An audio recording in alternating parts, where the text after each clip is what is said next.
like to unpack the importance of praising or blessing God, even when our life's not exactly going like we'd like it to.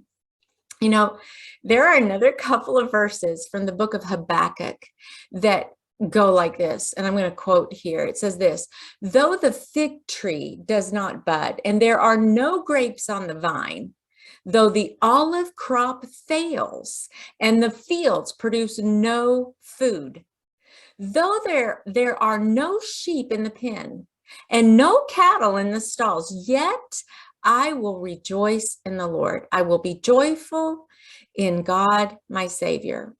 The sovereign Lord is my strength. He makes my feet like the feet of a deer. He enables me to tread on the heights. Oh my goodness, doesn't that just kind of get you going?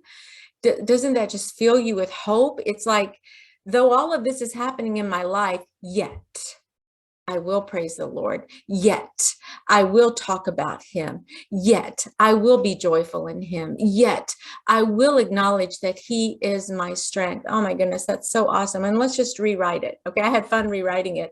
But as a matter of fact, I would encourage you to do this. This is a good journaling prompt, a good drill to do.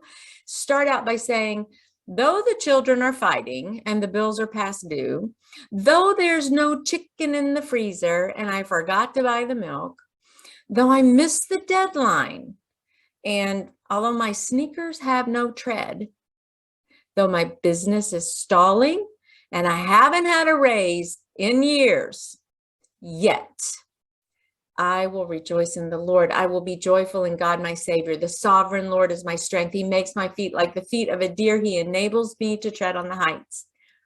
You see what's happening here when you apply it to your own life? I would encourage you to make that personal application.